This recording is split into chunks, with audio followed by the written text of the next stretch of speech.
जो ज़्यादा चिंता करते हैं ये कहानी अवश्य सुने, जीवन बदल जाएगा। आखिर असली दुख क्या है? आज मैं आप सभी को भगवान शंकर की बड़ी ही अद्भुत कहानी सुनाने जा रही हूँ। एक बार भगवान शिव पृथ्वी लोक पर भ्रमण करने के लिए गए तो उन्होंने एक युवक को देखा। वह युवक ईश्वर को दोष देते जा रहा था। वह अपने जीवन से निराश था, दुखी था। यह सब देखकर भगवान शिव एक महात्मा का रूप धारण करके उस युवक को असली दुख के बारे में ज्ञान देते हैं। तो चलिए इस कहानी के माध्यम से समझते हैं कि असली दुख क्या होता है।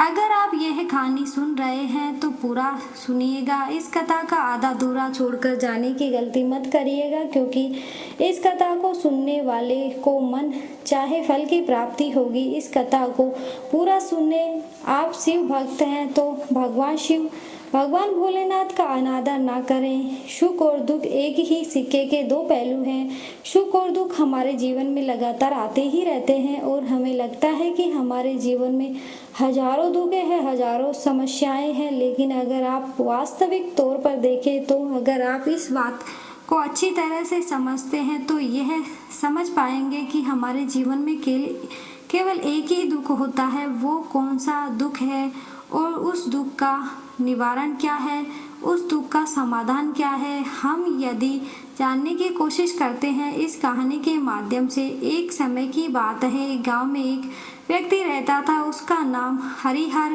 था। वह बड़ा आलसी था और अपने जीवन से बहुत निराश था। उसका कारण यह था कि उसने अब तक अपने जीवन में कुछ भी हासिल नहीं किया था। वह कुछ भी नहीं करता था। उसके घर वाले भी इस बात से बहुत परेशान रहते। वह चाहते कि वह बाहर जाकर कुछ अच्छा काम करे, कोई अच्छी नौकरी करे, लेकिन वह उनकी एक नहीं सुनता था।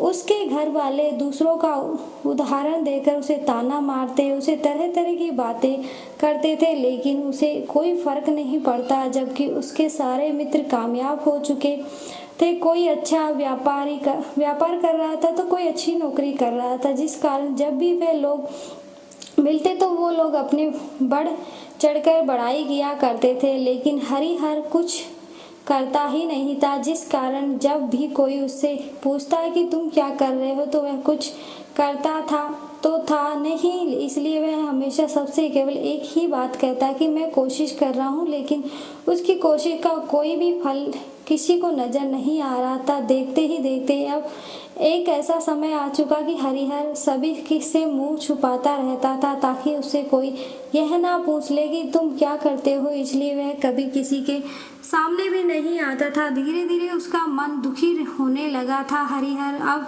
बहुत निराश रहने लगा, मानो वह इस धरती पर बोझ है। इसलिए वह अपने आप को बहुत अकेला महसूस करता था। एक दिन उसके मन में यह विचार उत्पन्न होने लगा कि मेरे हाथों में कुछ नहीं है, मैं तो क्या कर सकता हूँ। कि अकेले बैठकर वह रोता रहा और भगवान को दोष देता रहा। एक दिन छुपता छुपता हुआ घर से निकलकर कहीं जा रहा था। तभी उसने रास्ते में देखा कि एक महात्मा लोगों को प्रवचन दे रहे हैं और प्रवचन में वह दुखों की बात कर रहे हैं। हरिहर अपना मुंह छुपाकर वहीं पर खड़ा हो गया ताकि उसे कोई दोष देख ना ले और चुपचाप उन महात्मा जी की बातें सुन रहा था। महात्मा जी सभी को प्रवचन में कह रहे थे कि दुख हमेशा सबसे बड़ा साथी है और हमें दुख अपने जीवन के बारे में समझाता है और हमें सही जीने का तरीका बताता है। दुख हमारे गुरु की तरह है जिससे हमें सीखना चाहिए। आप चाहे तो अपने जीवन में अपने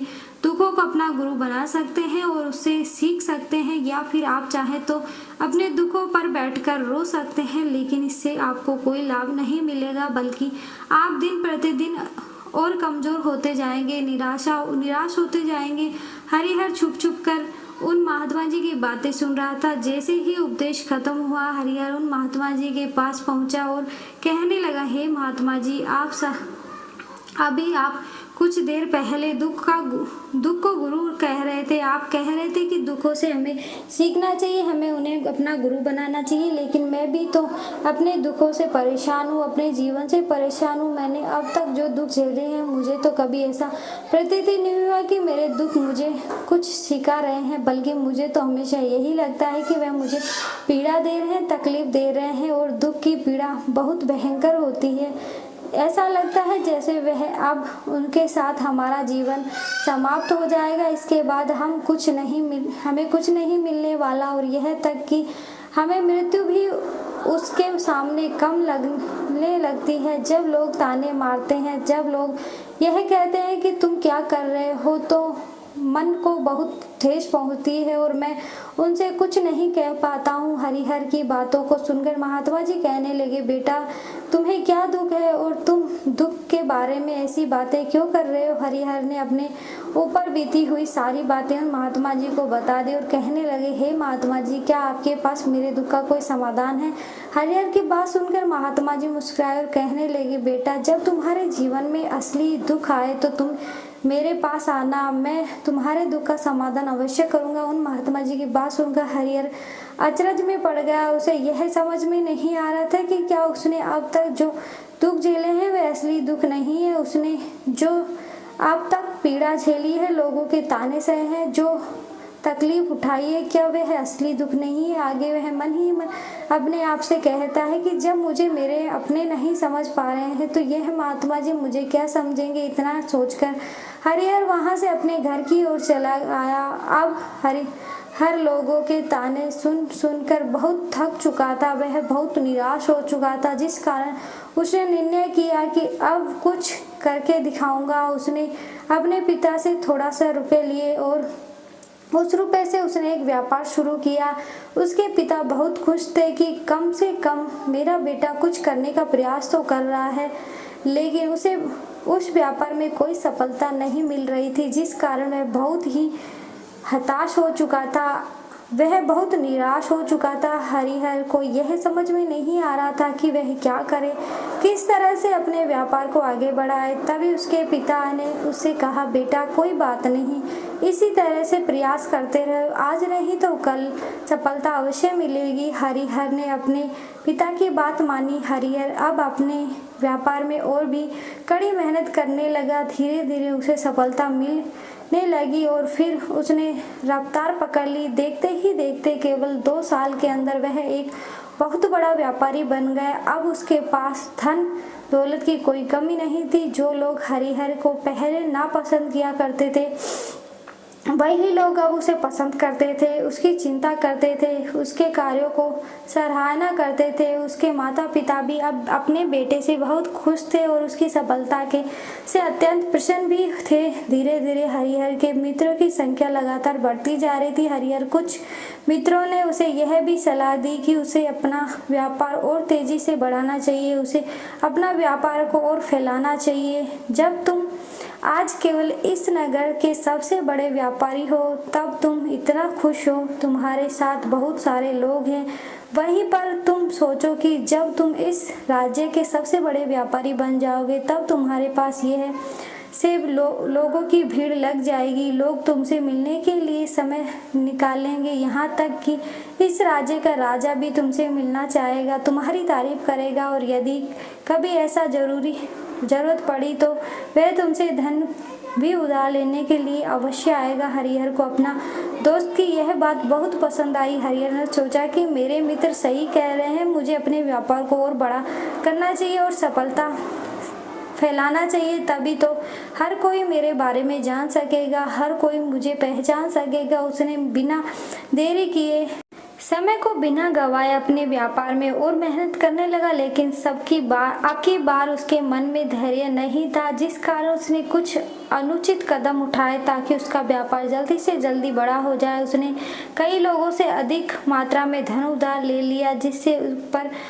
काफ़ी कर्ज बढ़ चुका था और इतना ही नहीं, वह यहाँ पर नहीं रुका। उसने अधिक से अधिक मुनाफा कमाने के चक्कर में अपने माल की गुणवत्ता को भी खराब कर दिया, जिससे अब उसके माल में वह बात नहीं रही थी जो पहले हुआ करती थी। लेकिन वह अपने मित्रों की बात सुनता रहा, जैसे उसके मित्र कहते वह वैसा ही करता चला गया। यहाँ तक कि उसने अपने व्यापार को और भी तीव्रता से बढ़ाने के लिए अपने दूसरे छोटे व्यापारियों के खिलाफ षड्यंत्र भी रचना शुरू कर दिया, जिस कारण उसके मन में अब पहले जैसा वह सुकून नहीं था। उसे अब रातों को नींद नहीं आती। उसके मन में केवल एक ही विचार रहता, किस तरह से उसका व्यापार पूरे राज्य में फैल जाए और वह इस राज्य का सबसे बड़ा व्यापारी बन जाए। इसलिए वह दिन रात केवल इसी मेहनत में लगा रहता कि उसका व्यापार जल्दी से जल्दी बड़ा हो जाए। हर के पास नौकर चाकर सभी सुख सुविधाएं थी, लेकिन उसके बावजूद भी उन चीज़ों का लाभ नहीं उठा पा रहा था, क्योंकि उसका पूरा ध्यान केवल अपने व्यापार को और उन्नति पर ले जाना था। एक दिन हरिहर एक मार्ग से होकर गुजर रहा था, तभी रास्ते में हरिहर को उन महात्मा जी का आश्रम दिखाई पड़ा। यह देखकर उन महात्मा जी के पास गया और उनसे कहने लगा, हे महात्मा जी, आपने कहा था कि जब मेरे जीवन में कोई असली दुख आए तब मैं आपके पास आऊँ। आज इसलिए मैं यहाँ पर आया हूँ। आज मैं बहुत दुखी हूँ। मैं रातों को सो नहीं पाता। मेरे पास सब कुछ होते हुए भी मैं उनका लुत्फ नहीं उठा पाता। उसने अपनी सारी बातें महात्मा जी को बताई। महात्मा जी हरिहर से कहते हैं, बेटा, जब तुम पहली बार आए थे तब भी तुम बहुत दुखी थे, लेकिन अब तुमने अपने दुख से क्या सीखा? महात्मा जी को बातें सुनकर हरिहर बोला, हे महात्मा जी, जब मैं अपने जीवन में कुछ नहीं कर पा रहा था तब मैंने अपने दुखों से यही सीखा था कि केवल सोचने मात्र से कुछ नहीं होगा। उसके लिए हमें कुछ करना ही पड़ेगा और केवल कोई कर्म करना ही सफलता नहीं है। उसे कर्म को उसके अंजाम तक पहुंचाना हमें सफल बनाता है।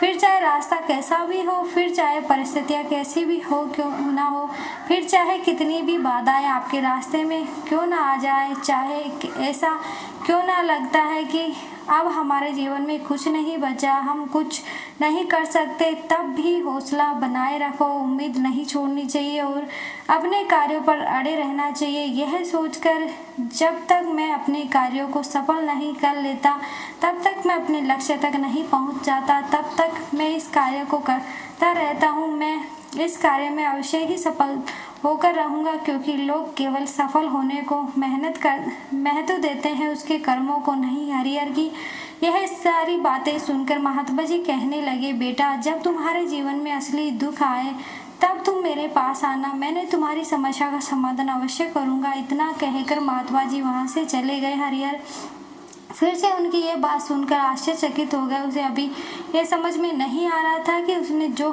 तकलीफें अभी तक झेली है, क्या ये असली दुख नहीं है? हरिहर के मन में अब एक सवाल उत्पन्न होने लगा कि असली दुख क्या है और इसकी पहचान कैसे होगी और कैसे पता चलेगा कि इस समय मैं असली दुख में हूँ। लेकिन उनसे कुछ नहीं कहा। तभी वे महात्मा जी हरिहर के पास गए। एक बड़ा सा घड़ा लेकर पहुंच जाते हैं। उस घड़े के अंदर सोने के सिक्के थे। उस घड़े को देखते हुए महात्मा जी हरिहर से कहते हैं, बेटा, तुम इसे उस पेड़ के नीचे मिट्टी में दबा दो, क्योंकि यह मेरे किसी काम का नहीं। जब मुझे इसकी ज़रूरत पड़ेगी तब मैं वहाँ से खोद कर इसे निकाल लूँगा, लेकिन अभी के लिए इसे वहाँ पर मिट्टी के नीचे दबा दो। हरिहर ने महात्मा जी की बात मान ली और वह घड़ा मिट्टी में दबा दिया। इतना कहकर हरिहर उन महात्मा जी को प्रणाम करके वहाँ से वापस अपने घर की ओर लौट जाता है। धीरे धीरे समय बीतता गया। समय के साथ साथ हरिहर व्यापार और भी ज़्यादा उन्नति कर चुका था, लेकिन माल की गुणवत्ता अच्छी न होने के कारण उसके व्यापार में घाटा होने लगा और धीरे धीरे ऐसा समय आ गया कि उसका व्यापार पूरी तरह से चौपट हो गया। अब उसके पास कुछ नहीं बचा था। हरिहर ने अपने दोस्तों से जो कर्ज लिया था वो कर्ज भी उसे चुकाने थे, लेकिन हरिहर यह सोचकर निश्चिंत था कि उसने वह कर्ज अपने मित्रों से लिया है, जिस कारण वह उन्हें लौटाने में थोड़ी देर अवश्य कर सकते हैं। वह तो यह सोच रहा था कि उसके मित्र उसका बुरे समय में साथ देंगे, लेकिन सबसे पहले उसके मित्र ही उससे अपना कर्ज वापस लौटाने की मांग करने लगे, तब हरिहर को एहसास हुआ कि कोई भी अपना नहीं है। उसने अपने मित्रों से उस कर्ज को लौटाने के लिए थोड़ा सा मोहलत मांगी, लेकिन हरिहर की ने किसी भी मित्र ने उसे कर्ज लौटाने के लिए मोहलत नहीं दी, बल्कि वे लोग उसे जान से मारने की धमकी देने लगे। अपने मित्रों के मुंह से यह सब सुनकर हरिहर बहुत आश्चर्यचकित रह गया। वह जो कुछ सोच रहा था उसके साथ सब कुछ उल्टा हो रहा था। व्यापार के चलते उसके बहुत मित्र और शुभचिंतक बने थे, वह पर सब कुछ दूर होने लगा। हर कोई उसके पीछे छुड़ना चाहता था, कोई भी उसका साथ नहीं देना चाहता था। धीरे धीरे उसकी सारी संपत्ति नीलाम हो गई, अब उसके पास कुछ नहीं बचा था, वह सड़क पर आ चुका था। एक दिन हरिहर ने अपने पिता से कहा, पिताजी मेरी मदद कीजिए, मेरे ऊपर बहुत कर्ज है, मुझे उसे लौटाना है, कृपया करके मुझे थोड़ा सा धन दे दीजिए। इस पर हरिहर के पिताजी हरिहर से कहा, बेटा मेरे पास यही एक छोटा सा घर है, अगर यह अभी मैं तुम्हें दे दूंगा तो मैं और तुम्हारी माँ कहाँ रहेंगे, हमें भी दर दर की ठोकरें खानी पड़ेंगी। देख ले, अब हमारे पास केवल यही संपत्ति बची है, इसलिए मैं तुम्हें क्षमा करता हूँ, तुमसे क्षमा मांगता हूँ। अपने माता पिता के मुख से यह बात सुनकर चुपचाप वहाँ से चला आया और मन ही मन में वह सोच रहा था कि मेरे पास सब कुछ नहीं है, मेरे पास जो कुछ था वह सब कुछ लूट चुका है, मेरा सब कुछ तो अब बर्बाद हो चुका है, भला अब मैं जी कर भी क्या करूँगा।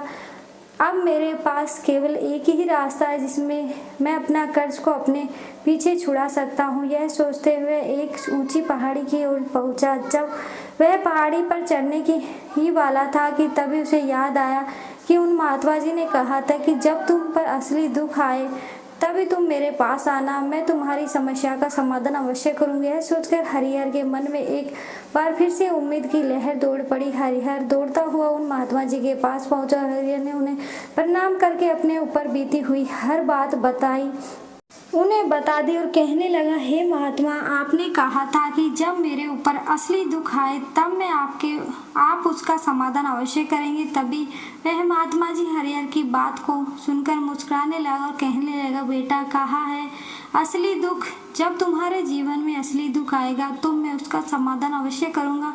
उन महात्मा जी के मुख से यह सुनकर हरिहर सब्र का बांध टूट गया और हरिहर ने उन महात्मा जी से कहा कि क्या मैंने आज तक जो भी दुख झेले हैं, जो तकलीफें झेली, क्या यह दुख नहीं है, क्या इसे दुख नहीं कहते। तभी महात्मा जी हरिहर से कहते हैं, बेटा पहले तुम मुझे यह बताओ कि तुमने अपने दुख से क्या सीखा। इसका जवाब देते हुए हरिहर उन महात्मा जी को कहता है, हे महात्मा, मैंने तो यही सीखा कि जो लोग तुम्हारी तरक्की में तुम्हारा पीछा करते हैं वो लोग अवश्य ही तुम्हें धोखा देते हैं, क्योंकि ऐसे लोग बुरे समय पर तुम्हारा साथ नहीं देने वाले बल्कि तुम्हारा फायदा उठाने का ही प्रयास करेंगे। इसलिए ऐसे लोगों पर भरोसा ना करें, बल्कि जो लोग तुम्हारी असफलता के समय पर, तुम्हारे बुरे समय पर तुम्हारे साथ खड़े हैं, वही तुम्हारे असली मित्र हैं और वही तुम्हारे साथ रहते हैं। और ऐसे लोग तुम्हें बहुत कम मिलते हैं। जिन्हें भी ऐसे लोग मिलते हैं उन्हें हमेशा उनकी कदर करनी चाहिए। जब तुम कोई कार्य करते हो तो उसे पूरी ईमानदारी से करो, धैर्य रखो, लालच ना करो, क्योंकि ऐसा करने से तुम्हारे साथ ही बुरा होगा और तुम हमेशा नुकसान में रहोगे। हरिहर की यह सारी बातें सुनकर महात्मा उस पर घड़े के पास ले गए और वहाँ जहाँ उस घड़े को उन्होंने मिट्टी में दबाया था उन्हें गड्ढा खोदकर वह घड़ा हरिहर के हाथ में थमाते हुए कहा, महात्मा जी ने हरिहर से कहा, ये लो, अभी तुम अपना काम चलाओ और जब तुम्हारे जीवन में असली दुख आए तब तुम मेरे पास आना और मैं इसका समाधान अवश्य करूँगा। हरिहर महात्मा जी की बात सुनकर बड़ी अचरज में पड़ गया। उसे यह समझ में नहीं आ रहा था कि आखिर यह असली दुख क्या है, लेकिन उसके अपने हाथ में पकड़े उस घड़े को देखा जिसके अंदर सोने के सिक्के थे। यह देखकर उसके मन में यह लगा कि चलो अब तो थोड़ी ही राहत अवश्य हो जाएगी, मैं अपने मित्रों का कर्ज लौटा सकूंगा और एक नया व्यापार भी फिर से प्रारंभ कर सकूंगा। यही सोचते हुए हरिहर ने उन साधु महात्मा को प्रणाम किया, उसका धन्यवाद किया और वहां से चल पड़ा। हरिहर ने उन सोने के सिक्कों से सभी का कर्ज लौटा दिया और अपने लिए एक बार फिर से नया व्यापार शुरू किया। व्यापार छोटा था लेकिन अब की बार हरिहर बहुत खुश था। उसने अपने व्यापार पर काम किया और देखते ही देखते एक बार फिर से वह एक बड़ा व्यापारी बन गया। लेकिन अब की बार वह बहुत खुश था, क्योंकि इस बार उसने कोई लालच नहीं किया, ना ही किसी के लिए षड्यंत्र रचा, बल्कि उसने पूरी ईमानदारी और मेहनत के साथ अपने व्यापार पर काम किया। लेकिन जैसे जैसे